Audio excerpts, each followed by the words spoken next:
Okay, so these are going to be the places to look for in trading.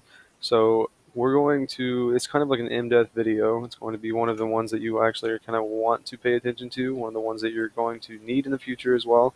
So, excuse me, what we're going to do is these are kind of just areas to secure your profits and also areas to take partials off of, areas to look out for mid-trade if you're digging lower, just et cetera, et cetera. So pretty much just key levels to look for in trading. Not key levels, but just how to secure profits pretty much. So we're just going to do to look for in trading because I really don't know what to put the term in front of it is. So off the beginning of this, we're going to immediately, okay, why did we stop here? So immediately what we're looking for is we're going to see if there's a liquidity sweep. As you can see, there is a type of liquidity sweep right here. It is a pretty well liquidity sweep as well. Like that was a very clean move. So you come down to this touch point here on this liquidity sweep, and then you do a reversal. Okay, for example, what are we going to look for? So immediately we're going to look for some kind of order flow change, or we're going to look for some confluence in order for us to go to the upside and enter buys. So of course I'm already going to look for a 1 minute inversion. So the first 1 minute gap we have is right here. We did not get that. Well, we kind of did, but it was also a fake out because you do get equal lows as well. So let's do this.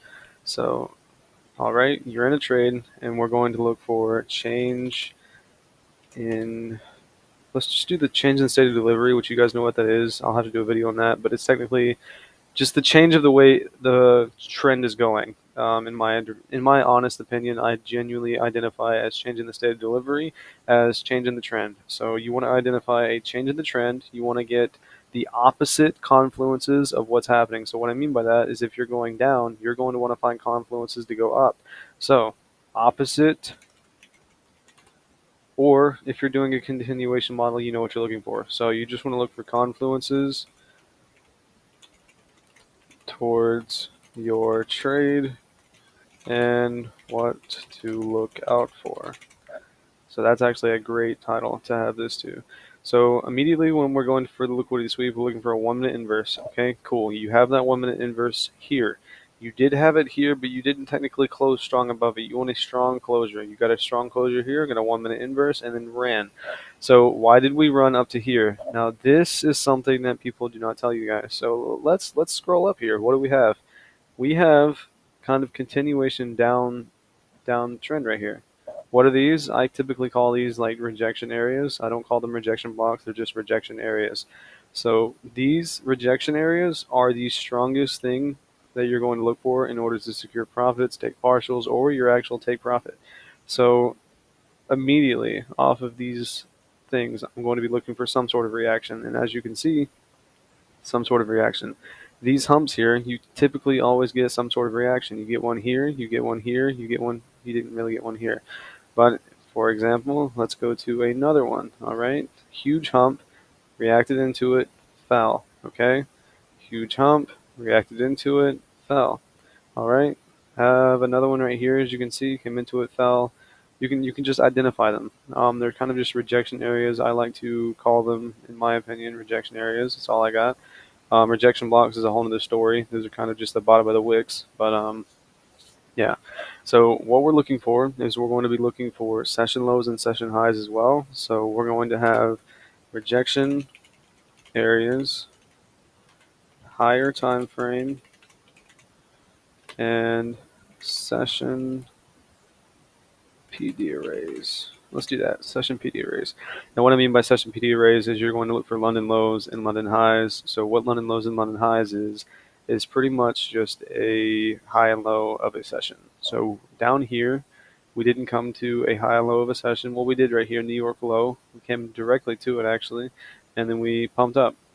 A beautiful confluence. Okay, you do have another one right here, New York low right here, and then you have, I prefer Asia and London. So as you can see, London's not back here, but Asia is right here. So as you can see, Asia came into it, inverse, ran. All right, came into, I think there's a high up here, no high. All right, London. Okay, after London, you did come into this equal high here. Hasn't been hit in New York. If it was to hit in New York in AM session, I would have taken this trade, but it never took the trade. So also. Rejection areas, session PD arrays, session high, session lows, easiest thing to go over.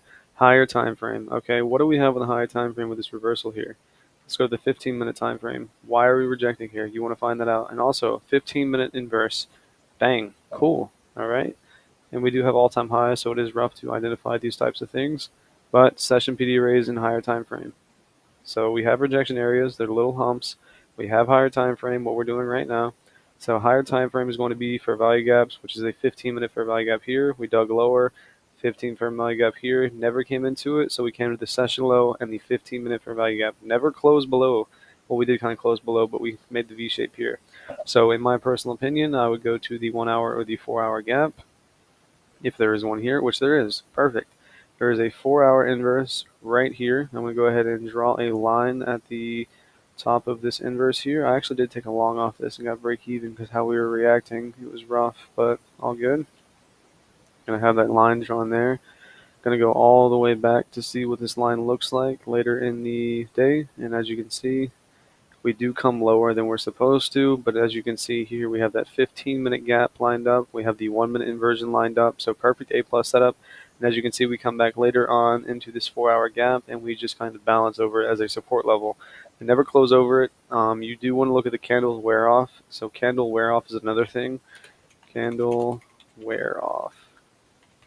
And what I mean by candle wear off is going to be like when you get up to the certain area, these are candle wear off points. This candle wear off here, this is a candle wear off. I don't want to identify that as a candle wear off. This is a candle wear off right here. And then this is a candle wear off right here, as you can see. When you come into a high or a rejection area like that and you get a wear off like this several times, already leaning more into the trade that I want to take, and it's just giving me more confluence. So I like the reaction, have a different change in the state of delivery, have a change in order flow, have a change in direction, have a session low, 15-minute gap, perfect A+ setup. It's all it is, perfect A+ setup. Nothing wrong about this trade.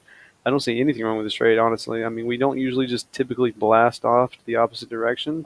Why? Because when you move straight down like that, you typically do consolidate for a little bit, and I do expect probably Sunday open to run up a little bit, which is kind of my expectation unless we have news over the weekend. But these are kind of what you want to look for to secure your profits, to take partials with micros or your minis, and they're just areas to look for in general. Like let's say you want to take a trade here in this 1 minute gap. We're looking for this rejection area on the 1 minute. You want to have more secure? Go to the 5 minute. Okay, what do we have up here?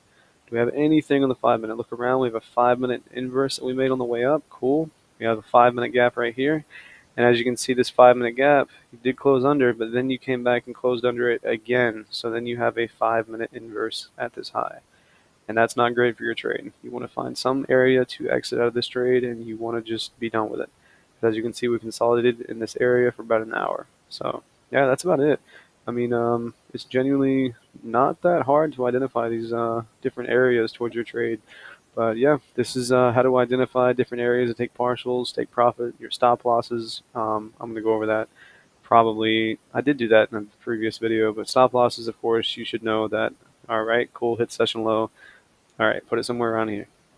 And this is after you get a change, like right here. If I have an inverse here and I entered, my stop would probably be right below this inverse because I'm not expecting it to come down unless we have another one here, which we do have another one here. So I would usually target the lowest imbalance and not the first one. That's just me though. But yeah, this is probably the best video that you can use towards your trades, and it should help you a lot, honestly. It's the best thing I can recommend to you guys. So yeah, that is the video for today.